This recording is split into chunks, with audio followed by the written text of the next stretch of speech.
Bien, vamos a iniciar una serie de videos para tratar de abarcar lo que es la práctica con Linux, que básicamente es el complemento de la parte teórica que habíamos trabajado.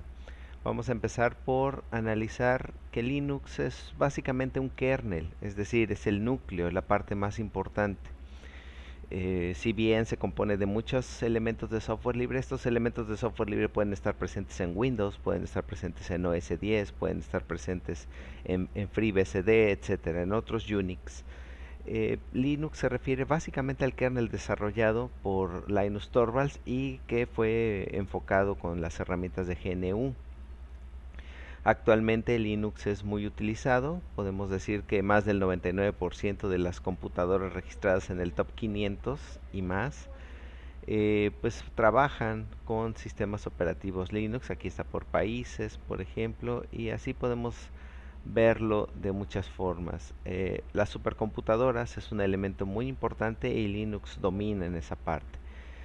Además de la presencia en supercomputadoras, pues obviamente sistemas operativos como Android está básicamente fundado o creado a partir del kernel de Linux y que domina la presencia en telefonía móvil, igual que el iOS. iOS está desarrollado también como un sistema operativo basado en Unix, no está basado en Linux, pero sí es un núcleo híbrido tipo Unix que trabaja. Sin duda la presencia de servidores Linux, una estimación propia, yo calcularía entre el 60 y el 80% de los servidores a nivel mundial, pues son Linux, ¿sí? Hay muchas encuestas, pero bueno, ya vemos los clientes ligeros, los dispositivos móviles como los Android, como el Firefox OS y algunos otros sistemas basados en Linux, servidores, ¿sí? Que básicamente tienen una presencia bastante grande. Aquí hay una estimación del 67.5%. Y bueno, se tienen muchos tipos de servidores, tanto de correo, servidores web, routers, etcétera. Aquí está el 99.4% de las supercomputadoras en el mundo son Linux. Y así podemos encontrar múltiples sistemas operativos basados en Unix. Sin duda ha evolucionado y tenemos muchos desarrollos actualmente, e incluso en el más actual, el sistema operativo de Windows de Microsoft Azure está basado en un kernel Linux. Por eso la importancia de trabajar y desarrollar esta parte práctica. Quedamos que el sistema de cómputo se compone de hardware, firmware y software, y en ese sentido pues tenemos licencias de software libre, que básicamente las licencias de software libre tienen que ver con que no necesariamente tiene que ser gratuito, sino que es libre de usar, de copiar, de modificar, de distribuir, etcétera.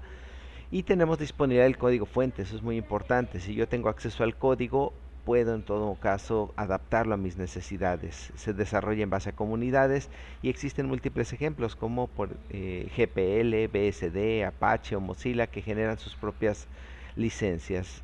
Por otro lado, las licencias comerciales pues son software que se proporciona por fabricantes, ahí están algunos ejemplos, Microsoft, Apple, Google, etcétera, y que pues tienen restricciones para copiar y usar. No se dispone del código fuente, no se permite modificarlo. Por ejemplo, está prohibido modificar el código de Windows, aún con ingeniería inversa. Entonces, pues cada licencia nos proporciona ventajas y desventajas. Desde mi punto de vista, creo que es necesario conocer ambas tipos de software y aprovecharlos en nuestro beneficio.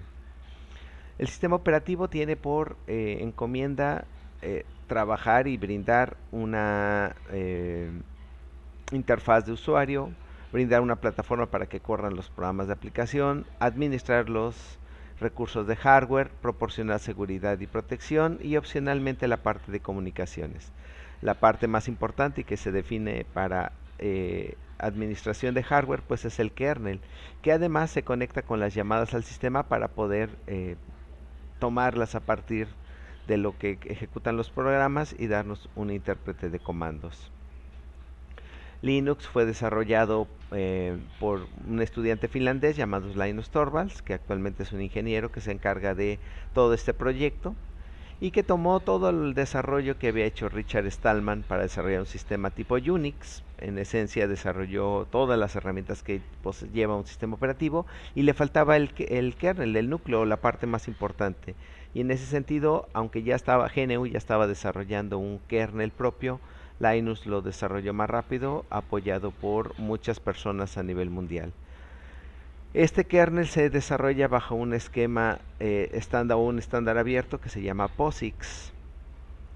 ¿Sí? Entonces las distribuciones Linux a partir de entonces han proliferado, siendo de las más exitosas pues Debian, que es una organización de programadores a nivel mundial, y Red Hat y SUSE en la parte comercial. Obviamente Ubuntu, que se deriva de Debian, también ha tenido mucha aceptación en ese sentido.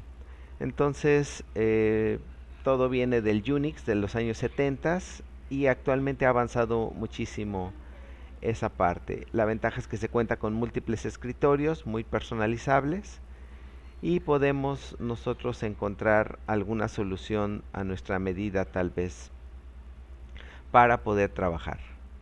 Ahora, Linux o Unix parte de la filosofía de lo que era el Unix de los años 70, donde decían que lo pequeño es bello.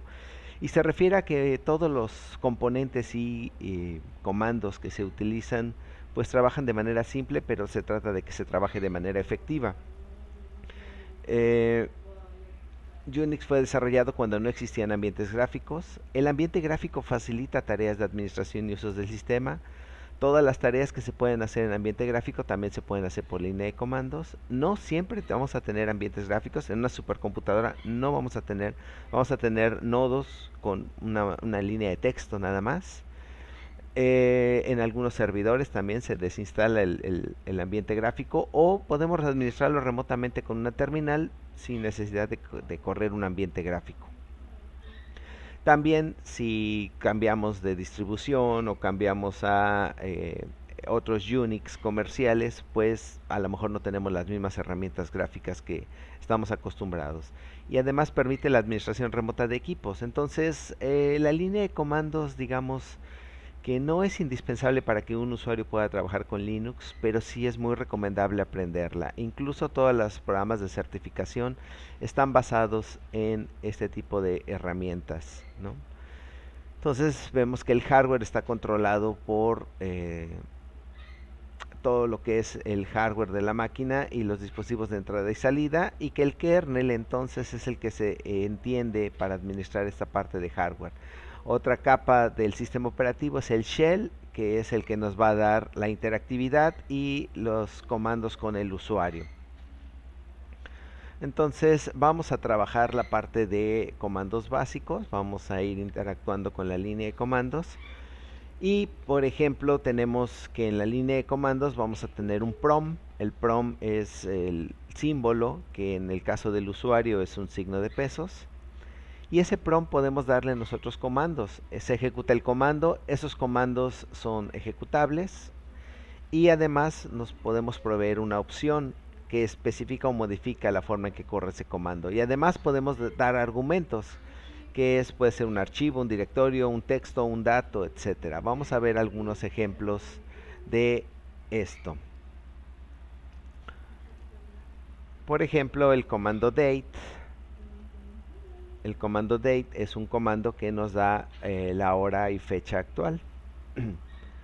¿Sí? El comando cal, por ejemplo, nos da el mes actual, que es junio del 2020.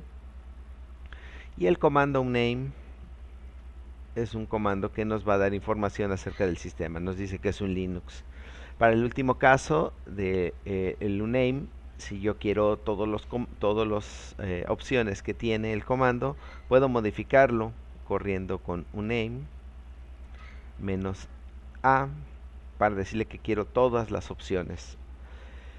Y entonces, si vemos, aquí se ejecutó de una forma y aquí se ejecuta de otra. Me dice que es un Linux, que está en una máquina Dell, bueno, eso ya es por el nombre, que tiene una versión 4.15, que es una versión de 64 bits basada en Ubuntu y que fue instalada el 7 de agosto a las 14:10 horas del 2019. Es un sistema de 64 bits y que es un kernel GNU Linux.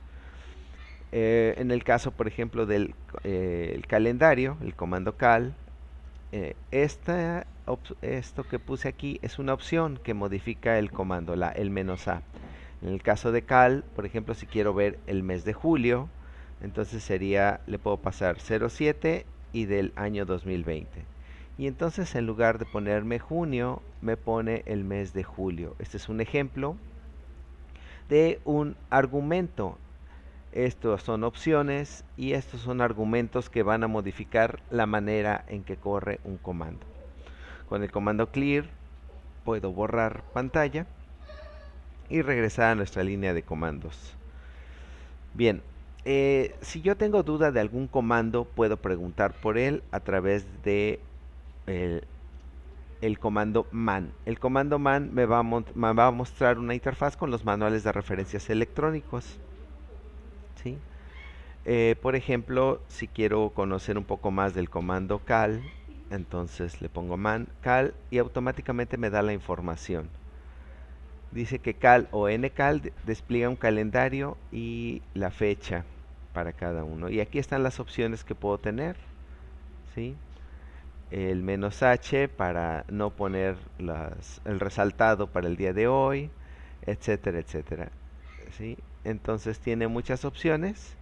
Mira el país, el número de semanas, etcétera, etcétera. Y con esto voy a trabajar esa parte. Entonces, cuando tenga duda, por ejemplo, vamos a ver el comando también que usamos, uname. Dice que imprime información del sistema. Alguna información de los comandos estará en español, otras va a estar en inglés. Y estas aquí van a estar las opciones. La documentación, ahí están las opciones "-m", "-n", "-r". Y aquí está el "-a", o también pude haber usado dos guiones y all, que imprime toda la información anterior. Me salgo con la letra Q para salirme. Entonces, si tengo dudas de algún comando, puedo consultar las manuales que están ahí. Una de las características de Ubuntu es que me incluye algunas opciones como superusuario a través de la cuenta que yo instalé. Entonces, por ejemplo, si quiero trabajar como superusuario, hay un comando que se llama sudo. Puedo usar la opción "-s" y me va a pedir el password del usuario que instalé. Entonces, este es el prom o la línea de comandos. Me dice que aquí estoy como usuario normal y aquí estoy como usuario root o superusuario. El superusuario puede trabajar o administrar el sistema, mientras que el usuario va a ejecutar sus propios comandos en su carpeta personal y con ciertos permisos. Entonces, si quiero trabajar esa parte, tengo que ponerme como superusuario. Con exit voy a salir. Entonces, cada que yo quiera ejecutar una instrucción como administrador, puedo anteceder a ese comando la instrucción sudo. Una opción que tengo, por ejemplo, es cambiar el password. El password del usuario lo puedo cambiar con passwd. Es un comando que cambia el password si es que quiero cambiar el password del usuario. Para eso voy a ver quién soy con el comando whoami. Me dice que soy el usuario Phoenix. Si lo pongo junto, también me lo da, pero sin tanto detalle. Aquí me dicen en qué terminal estoy y cuándo fue el acceso. Y aquí solamente me dice el nombre del usuario. Para este usuario que se creó, puedo cambiarle el password. Me dice que ponga la contraseña actual y después me va a pedir la nueva contraseña. Si la tecleo dos veces, me dice que ya está actualizada la contraseña.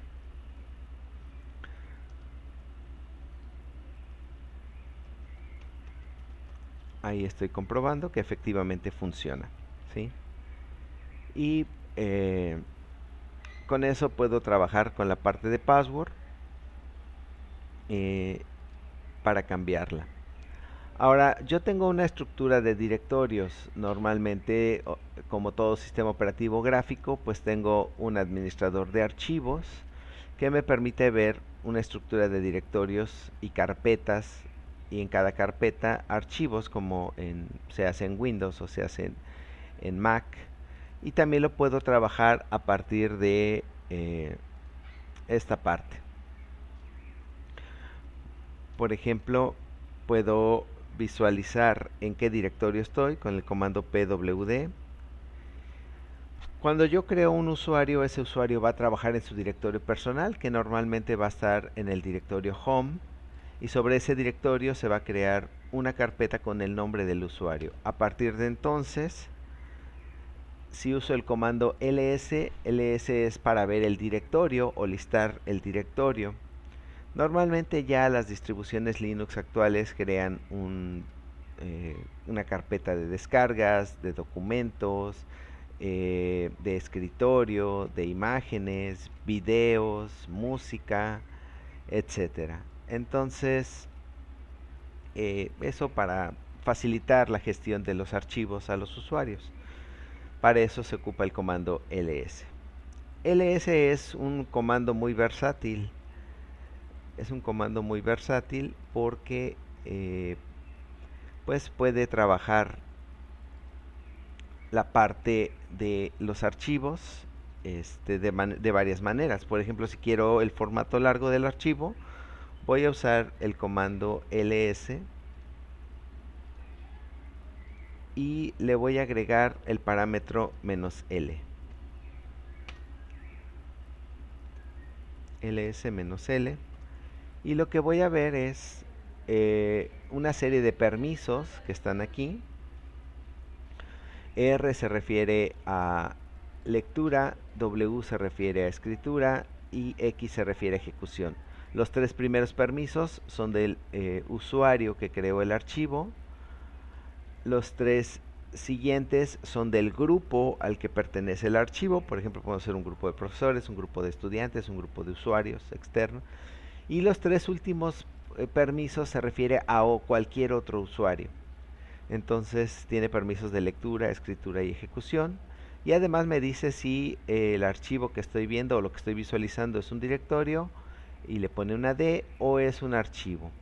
También aquí hay ligas. Por ejemplo, aquí hay una liga que se denomina con L, y puede haber otro tipo de referencias, pero son los principales: directorio, archivo. Después viene a qué usuario y a qué grupo pertenece, el tamaño que ocupa en bytes, cuándo fue creado y el nombre del archivo. Entonces es un comando muy versátil que me ayuda. Por ejemplo, también puedo tener archivos ocultos. Los archivos ocultos se ponen con el parámetro "-a", ls-a, y estos archivos se caracterizan por iniciar con un punto. Si yo a una carpeta o a un archivo le pongo el nombre y lo inicio con un punto, entonces va a ser un archivo oculto. Hay una estructura de directorios, hay archivos padre, archivos hijo, o hay una estructura ahí bien definida. Si quiero que resalte los directorios, entonces voy a usar el parámetro "-d".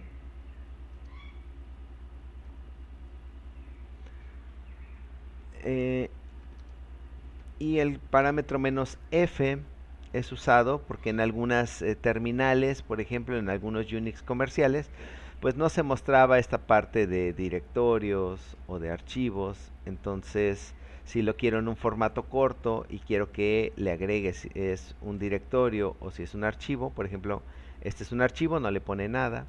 Este es un directorio, le pone una diagonal. A la liga le pone una arroba aquí, y con eso puedo checar de qué tipo se trata. Hay algunas shells que no me dan mucha ayuda con colores como lo hace aquí.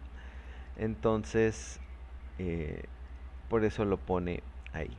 Ahora, vamos a ver el trabajo básico con archivos. Primero voy a crear una carpeta. ¿Sí? Estoy en mi directorio personal, Home Phoenix, entonces voy a crear una carpeta. Para crear una carpeta voy a usar el comando mkdir. Mkdir sirve para crear carpetas. Lo voy a hacer. Hay dos formas de especificarlo. Puede ser de manera una ruta absoluta o una ruta relativa. Si yo pongo el comando mkdir y le doy el nombre de un directorio, lo va a crear en el directorio en el que estoy posicionado. Si quisiera guardarla en cualquier otra ruta, puedo ponerle, por ejemplo, toda la ruta. Este es el directorio raíz o el root directory. Y le voy a poner home Phoenix y aquí voy a crear un directorio que se llame práctica, por ejemplo. Puedo hacerlo así o puedo hacerlo solamente diciendo mkdir práctica y lo va a crear en home Phoenix. Entonces ls práctica.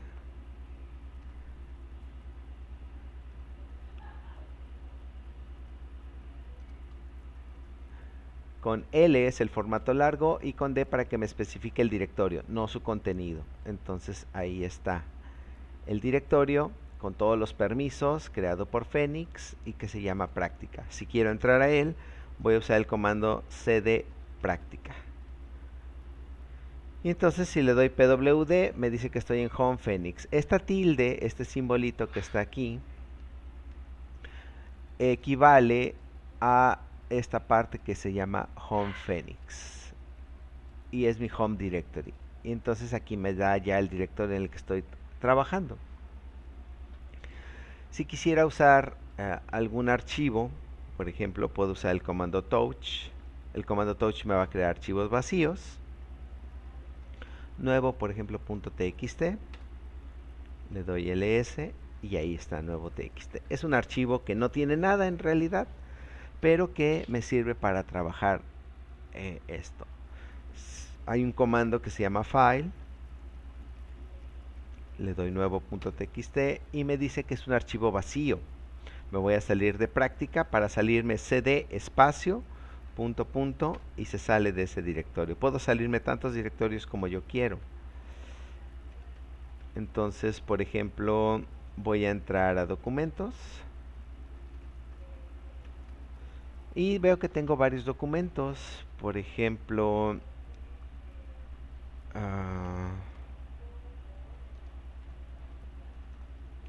vamos a ir a descargas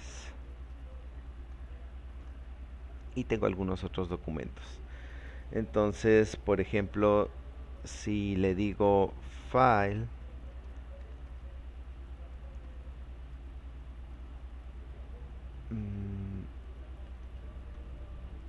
video,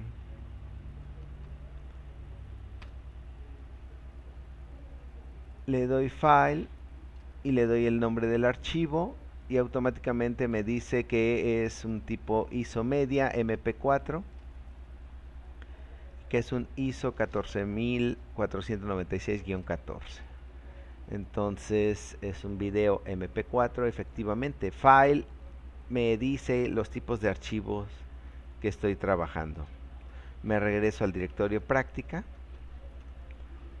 Y si quiero crear otra carpeta, puede ser con mkdir, por ejemplo, Raúl. Y ya tengo un archivo y una carpeta. Para borrar las carpetas puede ser con rmdir, pero la condición para usar este comando es que esa carpeta esté vacía. Si por el contrario voy a crear un archivo mkdir música.mp3, que no es un mp3, es un archivo vacío, pero bueno, ahí está. Y quisiera borrar Raúl con rmdir, me va a decir que no, porque no es un directorio vacío. mkdir Raúl 2, este sí es un directorio vacío, en el S lo puedo ver. Y si lo quiero borrar con rmdir Raúl 2, sí lo va a borrar porque sí es un directorio vacío.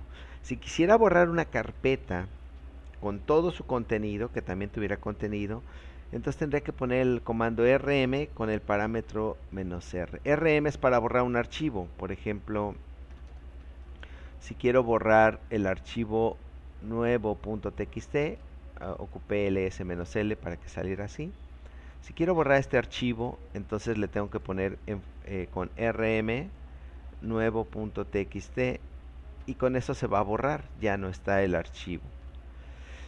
Y si quiero borrar la carpeta Raúl, que tiene a su vez otro archivo, y lo quiero hacer borrar el contenido y borrar la carpeta, entonces tendré que poner rm con el parámetro "-r", y tendré que ponerle Raúl. Y con eso borraría toda la carpeta y todo el contenido que tiene ahí. Entonces eso lo puedo hacer de manera sencilla de esta forma. Y con eso lo podemos trabajar. Ahora, una ventaja de la terminal Bash, de la terminal Linux que está, es que tiene un historial. Si yo le doy con las flechitas hacia arriba, puedo repetir los comandos con la flechita hacia abajo. Y si quiero ver la totalidad de los comandos que he usado, entonces puedo usar el comando History y me va poniendo la lista de comandos que yo voy trabajando. Guarda una buena cantidad de comandos por ahí que se tiene. Bien, vamos a crear otro archivo. Vamos a ver touch nuevo 2.txt. Ahí está. Ahora hay otro comando que es el comando cat. El comando cat sirve para varias cosas. Puedo leer un texto nuevo 2.txt que no tiene nada, entonces no me da nada. Si yo le quiero agregar texto, entonces puedo ponerle, por ejemplo, cat mayor que, y voy a crear un texto apuntes.txt. Y lo que yo escriba, este texto que estoy escribiendo, vamos a hacerlo un poco más arriba, se guardará en el archivo. Si le doy enter, sigue escribiendo apuntes.txt y formará parte de un video con prácticas de laboratorio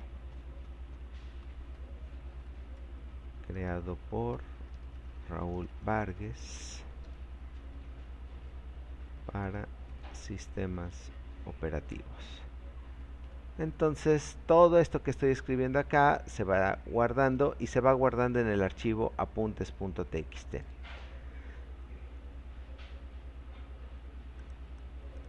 Si le doy control C, automáticamente se guarda. Y ahora le doy cat apuntes.txt y veo que ya contiene el texto que escribí.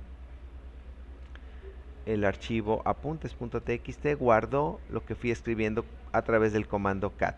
Si le doy un mayor que, lo que hace es redirigir la salida, porque si no lo hago, entonces va a leer el archivo. ¿Sí? Si no le pongo mayor que, lo que hace es leer un archivo. Esos se llaman redirectores, y lo que hace es que en lugar de la salida estándar, por ejemplo, si nada más escribo cat, esto que escribo, el comando cat lo manda a pantalla. ¿Sí? Si le pongo control C, lo que voy escribiendo lo va mandando a pantalla. Esta es la salida estándar, la pantalla. Pero si en lugar de la salida estándar le digo que lo mande a un archivo, entonces todo lo que voy escribiendo, en lugar de repetirlo en pantalla, lo guarda en ese archivo. Si quisiera agregar, no borrar, si le pongo otra vez cat mayor que y le vuelvo a poner apuntes.txt, lo que yo escriba va a borrar lo que está aquí y va a escribir lo nuevo que yo ponga aquí. Si no quiero que borre lo que está ahí y quisiera agregar algo, entonces le tendría que poner doble mayor que. Esto es una nota al pie que había olvidado. Control C. Y ahora si lo vuelvo a leer el archivo cat, está lo que escribí primero, más la nota al pie que agregué al usar 2 mayor que, ¿sí? Entonces hay archivos, por ejemplo, cat etc. Por ejemplo,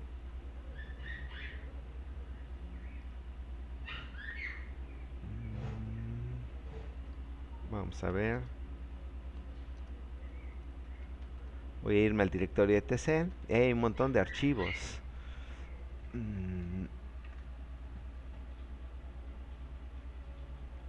Por ejemplo, vamos a leer uno que esté en las services. Vamos a leer el archivo services.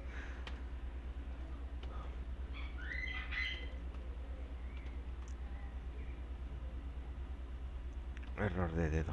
Bien. Si quisiera leer el archivo etc services, entonces ese archivo es muy largo y entonces pues ocupa varias pantallas. Si el archivo de texto es muy largo, como lo estoy viendo, puedo usar un apoyo con el comando more. More es un comando que también va a leer el archivo, pero lo va a ir pasando por pantallas. Entonces me pasa la primera pantalla. Si quiero avanzar un renglón, le doy enter y me va avanzando renglón por renglón y ahí están los puertos principales. Si quiero avanzar de pantalla en pantalla, puedo hacerle con la barra espaciadora y me va pasando todos los servicios que están anotados en el equipo o registrados para comunicación. ¿Sí? Con enter voy pasando de uno por uno o con la barra espaciadora voy pasando de pantalla en pantalla y así es como trabajo esta parte. Si quisiera nada más los primeros encabezados, entonces puedo recurrir a un comando que se llama head. Head, por ejemplo, quiero nada más los primeros 10 o los primeros 15 líneas del comando etc services. Entonces le pongo head menos 15 y me lee solamente las primeras. ¿Sí? Entonces hay otro comando. Si quisiera leer las últimas, entonces puedo usar el comando tail. Quiero leer las últimas 12 líneas del comando etc services. Y ahí me lee las 12 últimas líneas. Vamos a suponer que quisiera un dato específicamente, es decir, quisiera yo leer vamos a suponer que estamos programando y el lenguaje de programación me marcó un error en la línea 30. Ah, bueno, ¿cómo le hago para leer la línea 30 o en la línea, no sé, vamos a suponer la línea 50? Entonces, puedo hacer head, puedo leer las primeras 50 líneas del comando etc services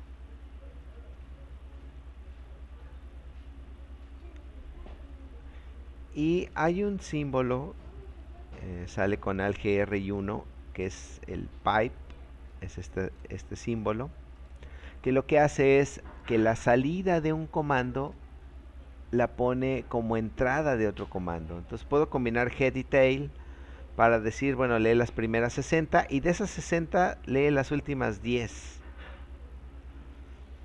Entonces, con este comando me leyó las primeras 60 líneas de texto del archivo etc services y esta salida de las 60 las va a tomar el siguiente comando que es tail y me va a leer las últimas 10. Entonces, de la línea 50, que sería esta, a la línea 60, que es esta, me muestra el resultado en la pantalla. Y es así como puedo yo leer cualquiera combinando tail o head. Puedo combinar múltiples comandos con esta parte. Por ejemplo, puedo usar el comando more para diferentes cosas. Y trabajar esta parte. Entonces, tail y head van a leer archivos de texto principalmente. ¿Para qué sirve esto? Bueno, les repito, en programación puedo depurar programas, puedo acceder al código. También en la parte de servidores muchas veces, o cuando estoy revisando algunas cosas, los log, puedo irlo revisando de manera muy sencilla con esto. Las configuraciones se pueden hacer en archivos de texto. Por ejemplo, si revisamos cd, me voy a salir hasta el directorio raíz. Estoy en el directorio raíz y el directorio raíz me va a mostrar la estructura, es decir, estoy en el directorio raíz. Entonces ahí hay un directorio bin que normalmente tiene las ejecutables como el comando ls, ahí está. Está home, en home voy a encontrar todos los usuarios sin que vaya yo haciendo. Las librerías del sistema, tanto de 32 como de 64 bits. El op es para tener acceso a hardware, procesos que se corren, procesos del sistema, variables, por ejemplo todos los servidores que se instalan aquí, archivos que son necesarios para cuando arranca la máquina, identificación de dispositivos de hardware. Resulta que Linux todo lo maneja como si fueran directorios, entonces en dev se guardan toda la parte de directorios.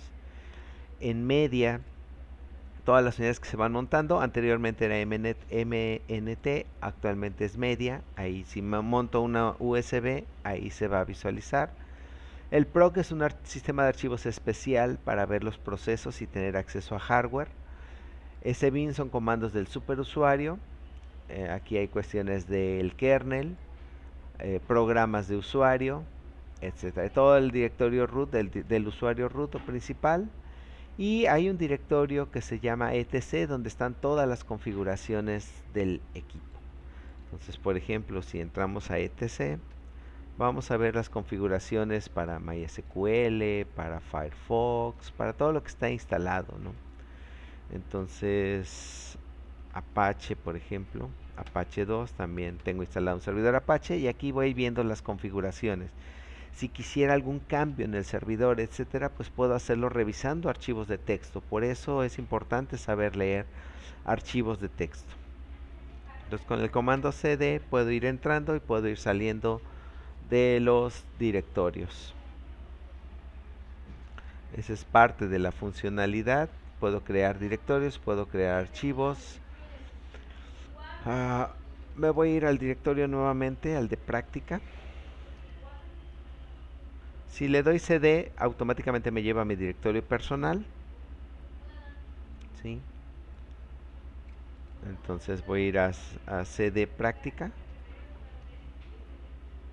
y le voy a poner ls. Ahora voy a crear un directorio. Le voy a poner dir1. Puedo crear varios, dir2, dir3, y automáticamente se crean esos directorios. Estos son los directorios que acabo de hacer y estos son dos archivos vacíos que no tienen nada, pero me van a servir para hacer algunas operaciones. Aquí podemos, por ejemplo, puedo copiar archivos con el comando cp apuntes.txt. Vamos a suponer que quiero hacer un respaldo, que quiero copiar este archivo y le pongo con otro nombre, apuntes.txt.back, por ejemplo, para decir que esto es un respaldo de ese archivo. Va a copiar el nombre del archivo origen a el nombre del archivo destino, que es en el mismo directorio, pero con otro nombre o con otra extensión en este caso. Y aquí ya sacó una copia idéntica del archivo. Ahora vamos a suponer que yo quiero copiar este archivo al directorio 2. Bueno, entonces puedo hacerlo cp apuntes.txt. Lo voy a copiar al directorio dir2. ¿Para qué pongo el punto y la diagonal? Si lo quito va a ser el mismo resultado. Puedo ponerle directamente dir2, ya sabe que es un directorio que está en ese mismo directorio donde estoy yo. Le pongo ls, entro a dir2, le pongo ls y veo que en el dir2 ya está el archivo que copié. Vamos a hacerlo de otra forma. Si entro a dir1, y le pongo ls-la, voy a ver que todos los directorios tienen dos puntos y todos los directorios tienen un punto. El punto hace referencia a él mismo, al mismo directorio, y los dos puntos hacen referencia al directorio padre o al directorio que está fuera. Entonces, por ejemplo, si quiero copiar nuevo 2txt al directorio 1, puedo hacerlo cp nuevo 2.txt punto diagonal, es decir, en este directorio donde estoy ubicado al directorio dir1. Esto es básicamente la misma especificación que lo que hice en esta parte, solo que ahora le estoy diciendo que es en este directorio donde estoy trabajando. Vamos a suponer que entro a dir1 y digo, bueno, quiero copiar nuevo txt a dir3. Bueno, puedo hacerlo de esta forma: cp nuevo 2.txt a un directorio que está fuera de este, que se llama dir3. Estoy dentro de dir1. Sé que dir3 está en el menú práctica, es decir, en el directorio de afuera donde estoy. Entonces por eso ocupo dos puntos, para referirme al directorio que está afuera, que es el directorio práctica, y dentro de práctica hay un directorio 3. Puede resultar un poco confuso, pero así es como funciona. Me voy al directorio 3 y veo que ya está copiado nuevo.txt.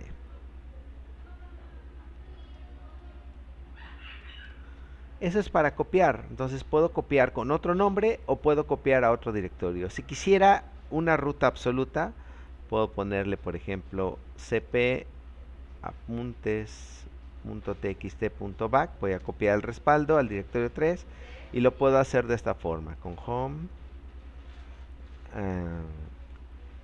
Phoenix, práctica, dir 2. Entonces voy a copiar apuntes.back, lo voy a copiar en dir 2, pero lo especifico con toda la ruta absoluta. Ahora checo dir 2 y ahí está el archivo apuntes.txt.back. Entonces son formas de copiar archivos. Ahora, puede ser que no quiera yo copiarlo, puede ser que quiera yo moverlo, es decir, quitarlo de aquí y meterlo a un directorio, ¿no? Vamos a ver ls-dir1, puedo ver el contenido desde acá y tiene nuevo punto 2. Voy a quitar apuntes.txt del directorio práctica y lo voy a mover, no a copiar. Este archivo lo voy a mover al directorio 1. ¿Cómo hago eso? Bueno, para eso hay un comando que se llama el comando mb apuntes.txt. Lo voy a mover a dir1. ¿Sí? Entonces, al darle enter, veo que ya lo borró de aquí. Aquí estaba, aquí ya no está.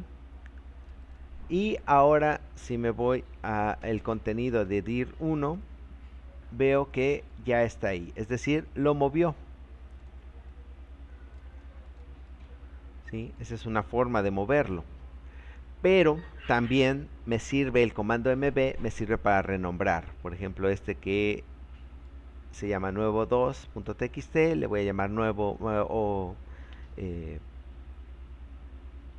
comentarios.txt, por ejemplo. Entonces le voy a poner mb nuevo2.txt y en lugar de decirle un directorio, le voy a poner otro nombre, comentarios.txt. Y entonces,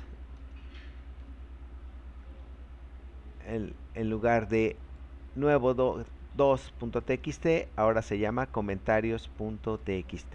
Entonces el comando mb me sirve para mover o renombrar un archivo, en este caso, ¿sí? Bien, hasta aquí voy a dejar este video con la primera parte. Voy a grabar otros dos donde veamos permisos, donde veamos algunos otros comandos. Por el momento me parece algo de lo más relevante. Esta terminal que estoy usando se llama Terminator. Vamos a ver en el siguiente video cómo instalar aplicaciones, cómo instalar programas, cómo actualizar y algunas cuestiones que tienen que ver con permisos. Gracias por su atención y nos vemos en el próximo video.